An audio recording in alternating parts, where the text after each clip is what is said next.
कृष्णा जिनका नाम, गोकुल जिनका धाम, ऐसे श्री कृष्ण भगवान को हम सबका प्रणाम। आज श्री कृष्ण जन्माष्टमी है।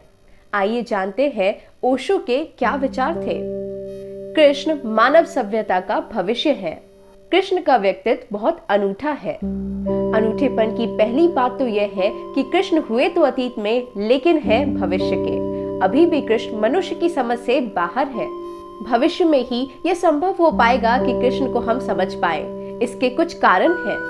सबसे बड़ा कारण तो यह है कि कृष्ण अकेले ही ऐसे व्यक्ति है जो धन की परम गहराइयों और ऊंचाइयों पर होकर भी गंभीर नहीं है, उदास नहीं है, रोते हुए नहीं है।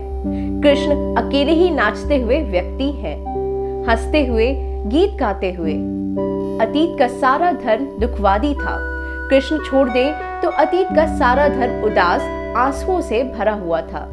हंसता हुआ धर्म मर गया है और पुराना ईश्वर, जिसे हम अब तक ईश्वर समझते थे, जो हमारी धारणा थी ईश्वर की, वह भी मर गई है। जीसस के संबंध में कहा जाता है कि वह कभी हंसे नहीं। शायद जीसस का यह उदास व्यक्ति और सूली पर लटका हुआ उनका शरीर ही हम दुखी चित्त लोगों के बहुत आकर्षण का कारण बन गया। महावीर या बुद्ध बहुत गहरे अर्थों में इस जीवन के विरोधी हैं। कोई और जीवन है परलोक में, कोई मोक्ष है उसके पक्षपाती है। समस्त धर्मों ने जीवन के दो हिस्से कर रखे हैं, एक वह जो स्वीकार योग्य है, एक वह जो इनकार के योग्य है। इसलिए कृष्ण का बहुत भविष्य है। फ्रायड पूर्व धर्म की जो दुनिया थी वह फ्रायड पक्षपात नहीं हो सकती है। एक बड़ी क्रांति घटित हो गई है और एक बड़ी दरार पड़ गई है मनुष्य की चेतना में। पुराना धर्म सिखाता था आदमी को दमन और सप्रेशन, तभी आत्मा उपलब्ध होगी और तभी परमात्मा उपलब्ध होगा। फ्रायड के साथ ही एक नई चेतना का जन्म हुआ और वह यह है कि दमन गलत है और दमन मनुष्य को आत्महिंसा में डाल देता है।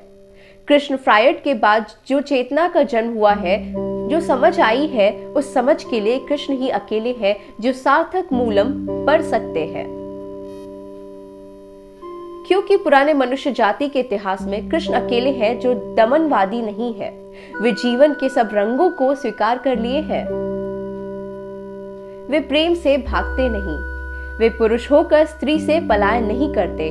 वे परमात्मा को अनुभव करते हुए युद्ध से विमुख नहीं होते।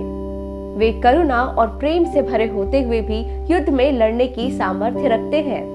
अहिंसक चित्त है उनका, फिर भी हिंसा के ठेठे दावानल में उतर जाते हैं। अमृत की स्वीकृति है उन्हें, लेकिन जहर से कोई भय भी नहीं है। गांधी गीता को माता कहते हैं, लेकिन गीता को आत्मसात नहीं कर सके, क्योंकि गांधी की अहिंसा युद्ध की संभावनाओं को कहां रखेगी। तो गांधी उपाय खोजते हैं। वह कहते हैं जो युद्ध है यह सिर्फ रूपक है, यह कभी हुआ नहीं। यह मनुष्य के भीतर अच्छाई और बुराई की लड़ाई है। इस संदर्भ में यह समझ लेना उचित होगा कि राम के जीवन को हम चरित्र कहते हैं। राम बड़े गंभीर है। उनका जीवन लीला नहीं है, चरित्र ही है। लेकिन कृष्ण गंभीर नहीं है। कृष्ण का चरित्र नहीं है, वह कृष्ण की लीला है। राम मर्यादाओं में बंधे हुए व्यक्ति हैं। मर्यादाओं के बाहर वे एक कदम न बढ़ेंगे। मर्यादा पर वे सब कुर्बान कर देंगे। कृष्ण के जीवन में मर्यादा जैसी कोई चीज ही नहीं है। अमर्याद, पूर्ण स्वतंत्र। नीत्शे का एक बहुत कीमती वचन है। नीत्शे ने कहा है कि जिस वृक्ष को आकाश की ऊंचाई छूनी हो, उसे अपनी जड़ें पाताल की गहराई तक पहुंचानी पड़ती है। और अगर कोई वृक्ष अपनी जड़ों को पाताल तक पहुंचाने से डरता है, तो उसे आकाश तक पहुंचने की आकांक्षा भी छोड़ देनी पड़ती है। असल में जितनी ऊंचाई उतने ही गहरे भी जाना पड़ता है। मनुष्य के मन ने सदा चाहा कि वह चुनाव कर ले।